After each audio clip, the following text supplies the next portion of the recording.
Hello everyone, welcome to exam selection के online digital platform पर मैं सुनील एक बार फिर से आप सभी का हार्दिक स्वागत करता हूं। दोस्तों, जैसा कि आप सब लोगों को पता है कि अपने एग्जाम सिलेक्शन चैनल के ऊपर आपके जेट के मॉडल पेपर सॉल्व करवाए जा रहे हैं। इसके अलावा सुपर फास्ट टेस्ट सीरीज़ भी आपके करवाई जा रही हैं। इसी को ध्यान में रखते हुए बच्चों ने बहुत सारे कमेंट किए और इसी को ध्यान में रखते हुए हमने नई एक टेस्ट सीरीज चालू की है जो बायोलॉजी की टेस्ट सीरीज है। मैं आप लोगों को फिर से बता देना चाहता हूँ, ये किसी प्रकार की कोई क्लास नहीं है, ये एक टेस्ट सीरीज़ है और इसमें आपको टेस्ट को देना है और अपने आप की जो तैयारी है उस तैयारी का आकलन करना है। समझ रहे हो? मैं फिर से आपको रिपीट कर देता हूँ, जो बच्चे जुड़े हुए हैं यहाँ पर आपको अपनी तैयारी को जांचना है। ये किसी प्रकार की कोई क्लास नहीं है, मैं यहाँ पर आपको पढ़ा नहीं रहा हूँ। मैं यहाँ पर सिर्फ आपको बायोलॉजी की जो टेस्ट हैं वो टेस्ट पेपर यहाँ पर आपको मैं प्रोवाइड करवा रहा हूँ। हाँ, यहाँ पर जो मैं जितनी भी जानकारी आपको दूंगा बिल्कुल 100% आपको ऑथेंटिक बुक और ऑथेंटिक डाटा ही दूंगा। तो चलिए शुरू करते हैं। शुरू करने से पहले एक छोटी सी रिक्वेस्ट है, प्लीज़ वीडियो को लाइक, चैनल को सब्सक्राइब कर लीजिए। रोजाना शाम को इसी समय अब अपनी बायोलॉजी की भी टेस्ट सीरीज होने वाली है। ये सुपर फास्ट टेस्ट सीरीज रहेगी और इसमें कम समय में हम ज़्यादा प्रश्नों को सॉल्व करने की कोशिश करेंगे। तो आज ये अपनी पहली क्लास है। अगर यहाँ पर इस क्लास का रिस्पॉन्स ठीक रहता है तो फिर अपन आगे कंटिन्यू क्लासेस कर लेंगे। तो प्लीज़ वीडियो को लाइक करना, कमेंट करना और इसके अलावा शेयर भी करना इसको आप। अब यहाँ पर क्वेश्चन नंबर फर्स्ट पूछा गया है, मेंडल ने किस पादप पर अपने शोध किए थे? ए है आपका उद्यान मटर या गार्डन मटर, बी है जंगली मटर, सी है लोबिया और डी है अरहर। यहाँ पर अपन राइट आंसर की बात करते हैं। मेंडल ने जो अपने प्रयोग किए थे वो ऑप्शन नंबर ए इसका राइट आंसर हो जाएगा। गार्डन मटर के ऊपर मेंडल ने प्रयोग किए थे। फिर अपन आगे बात करते हैं। जैसे भी ही मैं प्रश्न बोलता हूँ आपको उनके जो आंसर हैं वो कमेंट बॉक्स में जल्दी से कमेंट करना है। फिर लास्ट में कमेंट करके बताना है कि आपने जो टोटल प्रश्न करवाए मैंने 30 प्रश्न, उन 30 प्रश्नों में से आपने कितने सही किए और कितने गलत किए। अगला यहाँ पर प्रश्न जो पूछा गया है वो पूछा गया है कि प्रजनन के दौरान एंथर का हटाना क्या कहलाता है? ए है आपका एंथेसिस, बी है परागण, सी है विपुंसन और डी है वेसेक्टोमी। जवाब देना है ABCD। इसका आंसर क्या होगा? ABC या डी। यहाँ पर बात करते हैं प्रजनन के दौरान जो एंथर को हटाया जाता है, एंथर को हटाने की क्रिया विपुंसन कहलाती है। अगला यहाँ पर देखिए क्या है। अगला प्रश्न पूछा गया है, थोड़ा सा टफ हो सकता है लेकिन प्रश्न को ध्यान से समझना है। यहाँ पर पूछा गया है, एक पीढ़ी का विषम युग्मजी लंबे मटर का पादप स्व निषेचन पर लंबे और बौने लक्षण प्ररूप उत्पन्न करता है तो यह सिद्ध करता है कि। अब आपके ऑप्शन जो है वो यहाँ पर दिए गए हैं। ऑप्शन नंबर ए है आपका, देखिए ऑप्शन नंबर ए दिया गया है प्रभाविता का नियम, बी है पृथक्करण का नियम, सी है स्वतंत्र अव्यूहन का नियम और डी है युग्मकों की शुद्धता और वंशागति का नियम। यहाँ पर जो ये मेंडल के नियम दिए गए हैं इस नियमों के आधार पर आपको बताना है। प्रश्न हो सकता है कि थोड़ा टफ हो सकता है लेकिन आपको इसका आंसर देना है। यहाँ पर अगर अपन राइट आंसर की बात करें तो यहाँ पर जो आपके विषम युग्मजी लंबे मटर का पादप है उसकी स्व अनिश्चितता पर लंबे और बौने लक्षण उत्पन्न हो रहे, तो अलग अलग लक्षण उत्पन्न हो रहे। दैट मीन्स ये पृथक्करण का नियम जो है उसको पृथक्करण के नियम को क्या करता है, दर्शाता है। फिर आगे अपन बात करते हैं। कमेंट करते जाना है आप लोगों को। क्लास अच्छी लगे तो लाइक भी करना है। अगला यहाँ पर प्रश्न पूछा गया है, देखिए कि मेंडल ने किस आधार पर युग्मकों की शुद्धता का नियम प्रतिपादित किया था? ए है आपका द्विसंकर, बी है आपका एक संकर संकरण, सी है आपका पूर्वज संकरण और डी है परीक्षण संकरण। ABC या डी। यहाँ पर जवाब देना है। क्वेश्चन नंबर 4 जो है उसके अंदर आंसर क्या आएगा? तो बिल्कुल जो बच्चे इसका जवाब देते हैं ऑप्शन नंबर 2 एक संकर संकरण या एकल संकर संकरण भी इसे बोला जाता है, वो इसका राइट आंसर हो जाएगा। अगला यहाँ पर अपन बात करते हैं। प्रश्न जो है वो पूछा गया है, देखिए ध्यान से समझना है। कैपिटल A, स्मॉल a, फिर कैपिटल B, फिर वापस से कैपिटल B, क्रॉस यहाँ पर स्मॉल a, कैपिटल B के बीच संकरण कराने से कौन सा समजीनी अनुपात प्राप्त होगा? यहाँ पर समजीनी अनुपात पूछा गया है। समजीनी अनुपात का आपको आंसर देना है। ऑप्शन की बात करें अगर ऑप्शन नंबर ए है आपका 1 AABB। ऑप्शन नंबर इसको अपन ऐसे देख सकते हैं 1:1 या इसको अपन ऐसे देख सकते हैं 1:1, इसके अलावा 1:3, 3:1 या उपरोक्त सभी ABCD। यहाँ पर देखिए बताना है आपको इसका आंसर क्या होगा। क्वेश्चन नंबर 5 की बात की जा रही है तो क्वेश्चन नंबर 5 जो है उसके अंदर राइट आंसर हो जाएगा ऑप्शन नंबर 1, यानी कि यहाँ पर 1:1 इसका राइट आंसर हो जाएगा। फिर आगे बात करते हैं अपन। अगला देखिए क्या है। अगला प्रश्न यहाँ पर पूछा गया है, एक एकल संकर संकरण क्रॉस की F2PD में समयुग्मजी तथा विषम युग्मजी सदस्यों का अनुपात होता है। ए है आपका 1:2:1, बी है आपका 2:1/1:2, सी है आपका 3:1/1:3 और डी है 1:1। जवाब देना है। यहाँ पर एकल संकरण जो क्रॉस है उसकी F2PD का यहाँ पर समयुग्मजी व विषम युग्मजी सदस्यों का अनुपात पूछा गया है। क्वेश्चन नंबर 6 की बात की जा रही है यहाँ पर, तो बिल्कुल यहाँ पर जो राइट आंसर बेटा क्या हो जाएगा, क्वेश्चन नंबर 6 के अंदर 1:1 इसका राइट आंसर हो जाएगा। अगला यहाँ पर देखिए क्या है, अगला प्रश्न जो है वो पूछा गया है, क्वेश्चन नंबर यहाँ पर पूछा गया है, किसी अप्रभावित जनक और इसके संकर के बीच क्रॉस क्या कहलाता है? पूर्वज संकरण, बी है परीक्षण संकरण, सी है एकल संकरण और डी है द्विसंकरण। किसी अप्रभावित जनक और इसके संकर के बीच क्रॉस को क्या कहते हैं? बिल्कुल, क्वेश्चन नंबर 7 की बात करें तो यहाँ पर परीक्षण संकरण इसका राइट आंसर हो जाएगा, ऑप्शन नंबर 2 इसका राइट आंसर हो जाएगा। बिल्कुल बेटा, ये जो टेस्ट है रोज़ाना शाम को ठीक 9 बजे लगता है, उसका हिस्सा आप बन सकते हो, शेयर भी करते रहना इसको। अगला यहाँ पर प्रश्न पूछा गया है, एक संकर परीक्षणार्थ संकरण का जीन प्ररूप और लक्षण प्ररूप अनुपात क्या होगा? यहाँ पर बताना है एकल संकर संकरण जो है उसका संकर का जो जीन प्ररूप है और जो लक्षण प्ररूप है उसके बारे में जो उसका अनुपात है वो आप लोगों को बताना है। ऑप्शन नंबर ए है आपका 1:1, बी है आपका 1:2, सी है 3:1 और डी है 1:2:1। बिल्कुल बेटा, जो बच्चे लाइव जुड़े हुए हैं सभी का बहुत बहुत हार्दिक स्वागत करता हूं। जो पहली बार देख रहे हैं प्लीज़ वीडियो को लाइक करिए, चैनल को सब्सक्राइब करिए। रोजाना शाम को 9 बजे लाइव टेस्ट सीरीज होती है बायोलॉजी की, और शाम को 7 बजे लाइव टेस्ट सीरीज होती है जेट ICR BHU का मैं मॉडल पेपर सोल्व करवाता हूँ एग्रीकल्चर का, और 5 बजे आपकी जो क्लास होती है वो सुपरफास्ट रिवीजन की क्लास होती है, वो क्लास भी आपकी इसी तरह होती है। तो यहाँ पर राइट आंसर की बात करते हैं, क्वेश्चन नंबर 8 जो है उसके अंदर राइट आंसर हो जाएगा ऑप्शन नंबर 1:1 इसका राइट आंसर हो जाएगा। आगे बात करते हैं, अगला यहाँ पर पूछा गया है, द्विसंकर क्रॉस सिद्ध करता है। अब आपको जवाब देना है जो द्विसंकर क्रॉस है वो क्या सिद्ध करता है, कमेंट करके आप लोगों को बताना है। ए है आपका पृथक्करण का नियम, बी है युग्मकों की शुद्धता का नियम, सी है प्रभाविता का नियम और डी है स्वतंत्र अपव्यूहन का नियम। द्विसंकर क्रॉस की बात की जा रही है यहाँ पर, तो द्विसंकर क्रॉस जो है वो क्या सिद्ध करता है, यानी कि मेंडल के जो नियम थे उन नियमों में से कौन से नियम को वो सिद्ध करता है। क्वेश्चन नंबर 9 की अगर बात करें तो बिल्कुल जिन्होंने स्वतंत्र अपव्यूहन का नियम दिया है का आंसर दिया है, बिल्कुल उन सभी का आंसर सही हो जाएगा, स्वतंत्र अपव्यूहन का नियम इसका राइट आंसर हो जाएगा। आगे बात करते हैं, अगला देखिए क्या है, अगला यहाँ पर प्रश्न पूछा गया है, क्वेश्चन नंबर 10 जो है वो यहाँ पर पूछा गया है, एक द्विसंकर विषम युग्मजी द्वारा कितने प्रकार के वे किस अनुपात में युग्मक उत्पादित किए जाएंगे? ए है 4 प्रकार के 9:3:3:1, बी है 2 प्रकार के 3:1, सी है 3 प्रकार के 1:2:1 और डी है 4 प्रकार के 1:1:1:1। जवाब देना है ए, बी, सी या डी। बिल्कुल बेटा, सभी का बहुत बहुत हार्दिक स्वागत कर रहा हूं। अगर ये लाइव टेस्ट सीरीज ये क्वेश्चन आपको अच्छे लग रहे हैं तो प्लीज़ वीडियो को लाइक और चैनल को जरूर से सब्सक्राइब करना। ये जो मैंने क्वेश्चन के लिए जो मॉडल पेपर मैंने लिए हैं, ये मॉडल पेपर मैंने जो एलन कोचिंग है वहाँ से मैंने ये मॉडल पेपर लिए हैं, ये बहुत ही आपके लिए फ़ायदेमंद होने वाले। यहाँ पर अपन राइट आंसर की बात करते हैं क्वेश्चन नंबर 10 की, तो क्वेश्चन नंबर 10 के अंदर जो राइट आंसर हो जाएगा ऑप्शन नंबर 4, यानी कि आपका 4 प्रकार के हो जाएंगे 1:1:1:1। ठीक है, अगर आप इन क्वेश्चनों को भी रट लेते हो तो बिल्कुल आपका बायोलॉजी के अंदर जेट ICR के अंदर काम हो जाएगा। ठीक है, अगला यहाँ पर प्रश्न पूछा गया है, देखिए प्रश्न है यहाँ पर, एक त्रिसंकर की F1PD में कितने प्रकार के युग्मक उत्पादित किए जाएंगे? प्रश्न को ध्यान से पढ़ना है, यहाँ पर त्रिसंकर की बात हो रही है और त्रिसंकर के अंदर F1PD में कितने प्रकार के युग्मकों की बात हो रही है, युग्मक उत्पादित किए जाएंगे? 3, ऑप्शन नंबर बी है आपका 4, सी है आपका सी है आपका 8 और डी है 16। जवाब देना है ए, बी, सी या डी। बिल्कुल, यहाँ बात करते हैं एक त्रिसंकर की F1PD में कितने प्रकार के युग्मक उत्पादित किए जाएंगे, तो यहाँ पर इसका राइट आंसर हो जाएगा ऑप्शन नंबर 3 वाला, है ना। 8 प्रकार के युग्मक जो है वो उत्पादित किए जा सकते हैं। अगला यहाँ पर प्रश्न देखिए क्या है, अगला प्रश्न यहाँ पर पूछा गया है, कौन सा जीन एक सत्य द्विसंकर स्थिति को प्रदर्शित करता है?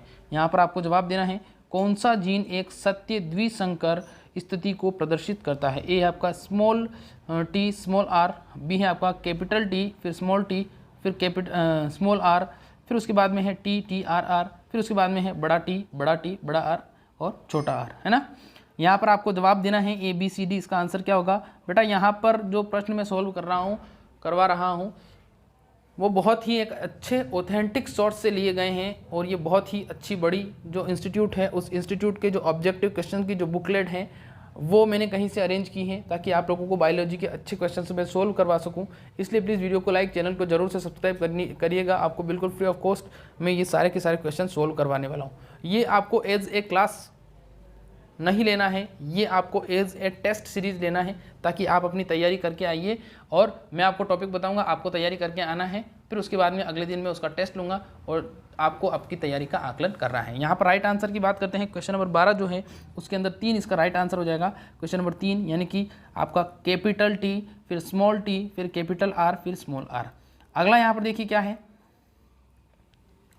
प्रश्न यहाँ पर पूछा गया है मेंडल का। प्रश्न है मेंडल का 9:3, 3:3 और 3:1 का अनुपात किस नियम को प्रदर्शित करता है? ए है आपका पृथक्करण का नियम, बी है युग्मकों की शुद्धता का नियम, सी है स्वतंत्र अपव्यूहन का नियम और डी है एकल लक्षण का नियम। ए बी सी डी जवाब देना है। मेंडल का जो 9:3, 3:1 का जो रेशो था उसकी अगर अपन बात करें तो उसमें राइट आंसर क्या हो जाएगा बेटा? क्वेश्चन नंबर 13 जो है उसके अंदर राइट आंसर हो जाएगा ऑप्शन नंबर 3 स्वतंत्र अपव्यूहन का नियम। ध्यान रखना कौन सा नियम, बिल्कुल 9:3, 3:1, 3 की बात करें तो स्वतंत्र अपव्यूहन के नियम को प्रदर्शित करता है। अगला यहाँ पर देखिए क्या है, अगला प्रश्न जो है वो पूछा गया है। देखिए थोड़ा सा टफ लग सकता है लेकिन प्रश्न बहुत अच्छे हैं, अगर इनको भी याद कर ले तो काम हो जाएगा आपका। एक शुद्ध लंबे तथा हरी फली वाले पादप का क्रॉस एक शुद्ध बोने तथा पीले फली वाले पादप से कराने पर F2PD की 16 संततियों में से कितने बोने पादप होंगे? यहाँ पर ये हालांकि इसको चेकर बोर्ड के माध्यम से थोड़ा सोल्व किया जा सकता है, लेकिन अगर यहाँ पर मैं राइट आंसर की डायरेक्टली बात करूँ तो इसके राइट आंसर की बात करूँ तो इसका राइट आंसर जो है वो क्या हो जाएगा? ऑप्शन नंबर 3 वाला, यानी कि 4 पौधे प्राप्त किए जा सकते हैं। इस प्रश्न को आप देखिए, इस प्रश्न को आपको वापस से ध्यान से पढ़ना है और वापस से ध्यान से पढ़ने के बाद में इसको आपको कॉपी के अंदर सॉल्यूशन करना है। हालांकि इसकी PDF भी मैं आपको प्रोवाइड करवा दूंगा, वो एग्जाम सिलेक्शन टेलीग्राम चैनल पर मिल जाएगी आपको, सॉरी इंपीरियल एग्रो क्लासेस के टेलीग्राम चैनल पर मिल जाएगी आपको। अगला यहाँ पर देखिए क्या है, अगला प्रश्न पूछा गया है। देखिए 2 जीन प्ररूप AABB तथा AABB के बीच संकरण से उत्पादित बड़ा A, बड़ा B, फिर बड़ा A, फिर छोटा B, फिर छोटा A, फिर बड़ा B, फिर उसके बाद में है आपका छोटा B, छोटा A और छोटा B, है ना। यहाँ पर मैं कैपिटल A स्मॉल टी बार बार नहीं बोल सकता क्योंकि इन वर्ड्स को बोलना बहुत ही डिफ़िकल्ट होता है, ये देखने से ही आपको समझ में आ जाती है। तो यहाँ पर आपको जो जवाब देना है कि संततियों की जो F2PD है उसका अनुपात क्या होगा। तो 15वें प्रश्न की बात करते हैं अपन, राइट आंसर देना है आपको। 15वें प्रश्न में राइट आंसर क्या होगा, यहाँ पर अपन डायरेक्टली बात करें तो इसका राइट आंसर हो जाएगा 1:2, 2:2 और 2:1, 1:2, 2:1, इसका राइट आंसर हो जाएगा ऑप्शन नंबर 3 वाला। ठीक है, अगला यहाँ पर देखिए प्रश्न क्या है। प्रश्न पूछा गया है कि कैपिटल A, फिर कैपिटल B, फिर स्मॉल b, फिर कैपिटल C, फिर स्मॉल c जीनोटाइप कितने प्रकार के युग्मक बनाएगा? ए है आपका 4, बी है आपका 8, सी है आपका 2 और डी है आपका 6। जवाब देना है। क्वेश्चन नंबर 16 जो है उसके अंदर क्या है, इसका राइट आंसर होगा बिल्कुल यहाँ पर अगर अपन राइट आंसर की बात करें तो इसका राइट आंसर क्या हो जाएगा? ऑप्शन नंबर 4 इसका राइट आंसर हो जाएगा, जिसके अंदर एक युग्मक ये है, फिर उसके बाद में दूसरा युग्मक आपका ये हो जाएगा, फिर तीसरा ये हो जाएगा, फिर चौथा ये हो जाएगा। ठीक है, तो 4 प्रकार के युग्मक टोटल ये बनाएगा। ठीक है, आगे बात समझ में, ये इंपॉर्टेंट प्रश्न बेटा ध्यान रखना। अगला यहाँ पर देखिए क्या है, अगला प्रश्न जो है वो पूछा गया है क्वेश्चन नंबर 17, मेंडल के प्रयोगों के परिणाम को पुनः प्रकाशन करने वाले वैज्ञानिक कौन थे? ये प्रश्न बहुत बार पूछा जाता है। मेंडल के जो प्रयोग थे वो उनको परिणामों को पुनः प्रकाशित करने वाले वैज्ञानिक माने जाते हैं। De Vries, Tschermak, Correns, de Vries, Lamarck, Morgan, Tschermak, Morgan, Correns और शेरमार्क, बेटसन और प्यूनेट। जवाब देना है ABCD, इसका आंसर क्या होगा? बिल्कुल बेटा, बहुत ही अच्छा प्रश्न है ये। क्वेश्चन नंबर 17 की बात करते हैं अपन, तो क्वेश्चन नंबर 17 जो है उसका आप लोगों को पता है कि ऑप्शन नंबर A हॉलैंड के ह्यूगो डीवरीज, जर्मनी के कॉल कोलेंस और इटली के एरिक वॉन शेरमार्क जो थे, ये इन तीनों वैज्ञानिकों ने क्या किया था? मेंडल के कार्य को पुनः प्रकाशित किया था, पुनः प्रतिपादित किया था। ठीक है, बहुत बार पूछा जाता है। अगला यहाँ पर प्रश्न देखिए क्या पूछा गया है। प्रश्न पूछा गया है, देखिए फिर से बता देता हूँ आप लोगों को, कुछ प्रश्न जो ऐसे हैं वो चेकर बोर्ड के माध्यम से ही सॉल्व किए जा सकते हैं, लेकिन यहाँ पर मैं आपका टेस्ट ले रहा हूँ, इसलिए आपको इसको पॉजिटिवली लेना है। यहाँ पर आपका ऑप्शन है कैपिटल A, फिर कैपिटल B, फिर है स्मॉल a और स्मॉल b का संकरण कराने पर F2PD में कैपिटल A, फिर स्मॉल a, कैपिटल B, फिर स्मॉल b की प्रायिकता क्या होगी। यहाँ पर प्रायिकता के बारे में पूछा गया है कि पॉसिबिलिटी इसकी क्या हो सकती है। क्वेश्चन नंबर 18 की बात कर रहे हैं बेटा।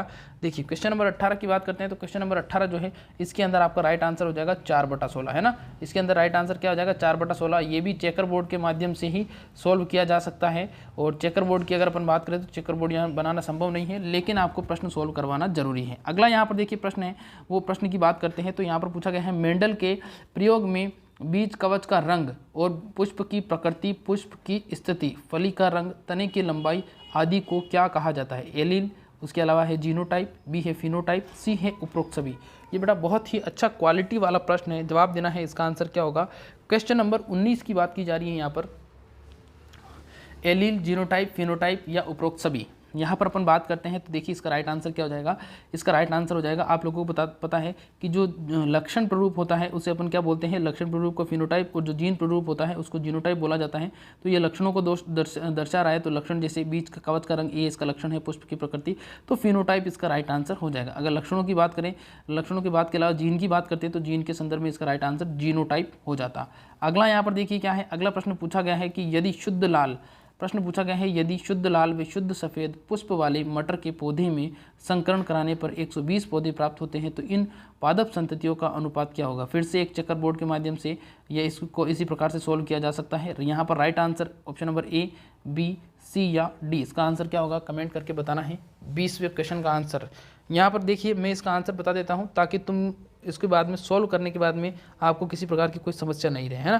तो यहाँ पर इसका राइट आंसर जो है वो क्या आ जाएगा, यहाँ पर सभी के सभी जो पौधे हैं वो लाल ही प्राप्त होंगे, है ना। सभी के सभी पौधे जो है वो क्या होंगे, लाल ही प्राप्त होंगे, ठीक है। आगे यहाँ पर बात करते हैं, अगला प्रश्न जो पूछा गया है वो पूछा गया है मेंडल के प्रयोगों के लिए पशु की अपेक्षा मटर को अधिक उचित पाया क्योंकि। जवाब देना है आपको। मेंडल ने जो प्रयोग किए थे उसने मटर के पादप को ही चूज़ किया। इसका कारण था कि पशुओं के प्रजनन रिकॉर्ड उपलब्ध नहीं थे।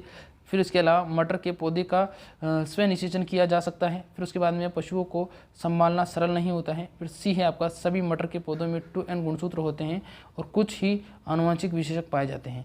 यहाँ पर जो option number A, B, C, D है इसमें से जवाब देना है, इसका आंसर क्या होगा। बिल्कुल बेटा, मेंडल के प्रयोगों के लिए यहाँ पर अगर अपन राइट आंसर की बात करें क्वेश्चन नंबर 21 में, तो क्वेश्चन नंबर 21 जो है 21 के अंदर राइट आंसर आपका क्या हो जाएगा, ऑप्शन नंबर 2। क्या हो जाएगा, ऑप्शन नंबर 2 इसका राइट आंसर हो जाएगा। मटर के पौधे का स्वनिषेचन किया जा सकता है ना, सेल्फ फर्टिलाइजेशन यहाँ पर किया जा सकता है। अगला यहाँ पर पूछा गया है, देखिए एक व्यक्ति, यहाँ पर ध्यान देना है, एक व्यक्ति को जिसमें आनुवंशिक विशेषक की जोड़ी के दोनों कारक एक समान होते हैं उसे क्या कहा जाता है। यहाँ पर जवाब देना है विषम रूपी, बी है विषम युग्मजी, सी है समरूपी और डी है समयुग्मजी।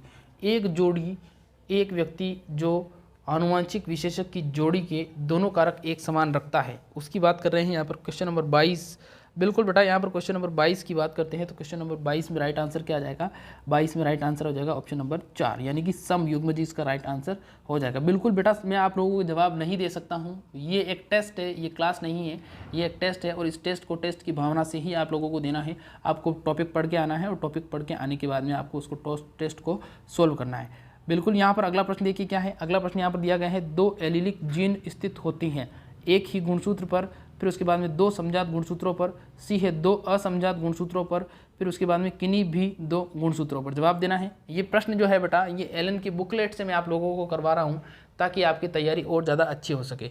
एलन इंस्टीट्यूट को आप जानते हो, जो मेडिकल की तैयारी करवाता है और बायोलॉजी के बहुत ही अच्छे टीचर और अच्छा मेटर है वहाँ पर उस कोचिंग का। यहाँ पर अगर अपन राइट आंसर की बात करें तो क्वेश्चन नंबर 23 जो है, बिल्कुल बेटा सभी का स्वागत करता हूँ, क्वेश्चन नंबर 23 जो है उसमें आ जाएगा आपका राइट आंसर क्वेश्चन नंबर 2, यानी कि आपका ऑप्शन नंबर 2, 2 समजात गुणसूत्रों पर, है ना। जो 2 एलिलिक जीन स्थित होते हैं वो 2 समजात गुणसूत्रों पर होंगे। फिर अगला यहाँ पर पूछा गया है, देखिए कि कैपिटल ए फिर स्मॉल ए फिर कैपिटल बी फिर स्मॉल बी जनक द्वारा कैपिटल ए और स्मॉल ए और स्मॉल बी युग्मक पदार्थ का प्रतिशत कितना होगा। यहाँ पर प्रतिशत पूछा गया है, ए, बी, सी, डी, इसका आंसर क्या होगा। यहाँ पर ए है आपका 12.5, बी है आपका 25, सी है 50 और डी है 75। जवाब देना है ए, बी, जनक द्वारा।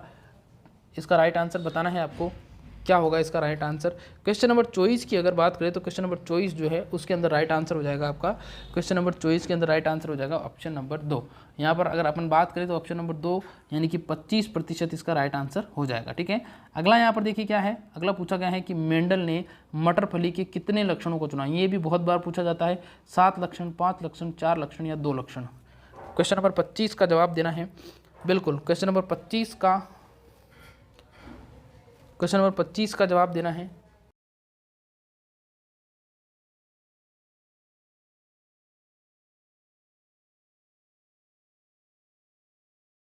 अगर किसी भी प्रकार की कोई त्रुटि पाई जाती है तो आपको कमेंट करके ज़रूर बताना है। फिर अगला यहाँ पर पूछा गया है कि मेंडल जो है इसके बारे में अगर अगला प्रश्न पूछा गया है कि मेंडल का पृथक्करण का नियम एलील्स के कितने दौरान एलील्स के किस दौरान होने वाले पृथक्करण से संबंधित है। यहाँ पर पूछा गया है कि जो मेंडल का पृथक्करण का नियम है वो एलील्स के किस दौरान होने वाले पृथक्करण से संबंधित है। ए है आपका युग्मक के दौरान, बी है आपका बीज निर्माण, सी है परागण और डी है भ्रूण परिवर्धन। जवाब देना है मेंडल का पृथक्करण का नियम जो है वो एलील्स के किस दौरान होने वाले पृथक्करण से संबंधित है। क्वेश्चन नंबर 26 की अगर बात करें तो क्वेश्चन नंबर 26 जो है इसमें राइट आंसर हो जाएगा युग्मक निर्माण के समय। ध्यान रखना राइट आंसर क्या हो जाएगा, युग्मक निर्माण के समय इसका राइट आंसर हो जाएगा। युग्मक निर्माण के समय एलील्स जो है क्या होता है, उनका पृथक्करण हो जाता है। अगला यहाँ पर पूछा गया है, देखिए अगला नेक्स्ट प्रश्न जो है उसके बारे में डिस्कस करते हैं अपन। नेक्स्ट प्रश्न जो है वो यहाँ पर दिया गया है। देखिए नेक्स्ट प्रश्न दिया गया है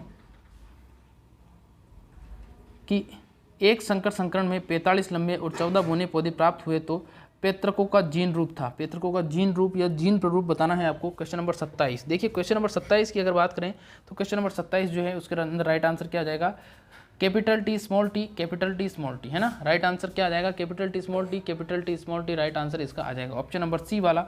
अगला यहाँ पर देखिए क्या है, अगला पूछा गया है जब दो संकर यानी कि कैपिटल टी फिर स्मॉल टी फिर स्मॉल आर तथा कैपिटल टी स्मॉल टी में क्रॉस कराया जाता है तो संततियों में लक्षण प्रारूप अनुपात कितना होगा। ए है आपका 3:1, बी है आपका 1:1:1:1:1, सी है आपका 1:1 और डी है आपका 9:3, 3:3, 3:1। बिल्कुल बेटा, यहाँ पर अगर अपन राइट आंसर की बात करें तो यहाँ इसका राइट आंसर क्या हो जाएगा, जब दो संकर यानी कि जो आपके यहाँ पर दिए गए हैं इनके अंदर अगर कराया जाएगा तो इसका लक्षण प्रारूप जो है वो क्या हो जाएगा, ऑप्शन नंबर दूसरा। ऑप्शन नंबर दूसरा 1:1:1 इसका राइट आंसर हो जाएगा। ठीक है, अगला यहाँ पर देखिए क्या है, अगला यहाँ पर दिया गया है क्वेश्चन नंबर 29, ऐसी एलील्स जो दूसरी एलील की उपस्थिति में अपना प्रभाव छोड़ने में असमर्थ रहती है, अपना प्रभाव छोड़ने में असमर्थ रहती है, वो क्या कहलाती है, सहप्रभावी, सप्लीमेंट्री, संपूरक या अप्रभावी। जवाब देना है, इसका आंसर क्या होगा, ए, बी, सी या डी। ऐसी एलील्स जो दूसरी एलील्स की उपस्थिति में अपना प्रभाव छोड़ने में असमर्थ रहती है।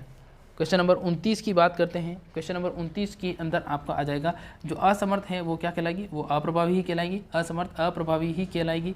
अगला यहाँ पर देखिए क्या है, अगला प्रश्न पूछा गया है यहाँ पर कि मेंडल ने संकरण के लिए कौन सी तकनीक का इस्तेमाल किया था। बहुत ही अच्छा प्रश्न है। मेंडल ने संकरण के लिए ऑप्शन नंबर ए है आपका विपुंसन, बी है थैलीकरण, सी है प्रोटोप्लास्ट संलयन और डी है 1 और 2 दोनों। जवाब देना है, मेंडल ने जो संकरण करवाया था उसके अंदर राइट आंसर क्या हो जाएगा इसका, बिल्कुल जो बच्चे इसका थैलीकरण जवाब देते हैं उनका भी सही है और जो बच्चे विपुंसन जवाब देते हैं उनका भी सही, यानी कि दोनों ही विधियों का इस्तेमाल किया था मेंडल ने क्रॉस करवाने के लिए। तो उम्मीद करता हूँ ये आज की जो बायोलॉजी के 30 प्रश्न हैं ये आपको अच्छे लगे होंगे। इस वीडियो को आपको 1 बार 2 बार 3 बार देखना है और इन क्वेश्चंस को आपको लिखना भी है, लिख भी सकते हो। वैसे तो मैं PDF प्रोवाइड करवा दूंगा, लेकिन अगर आप एक बार इसको अपने खुद से सॉल्व करोगे चेकर बोर्ड के माध्यम से तो आपकी तैयारी जो है और मजबूत होगी। अगर ये वीडियो है, अगर इस वीडियो पे अच्छा रिस्पॉन्स आता है तो आगे अपन क्लास को कंटिन्यू कर लेंगे। तो इस वीडियो में इतना ही, कल फिर मुलाकात होगी 9 बजे। तब तक के लिए नमस्कार, खुश रहिए, मस्त रहिए, हंसते रहिए, मुस्कुराते रहिए। तो आज के लिए इतना ही, गुड नाइट।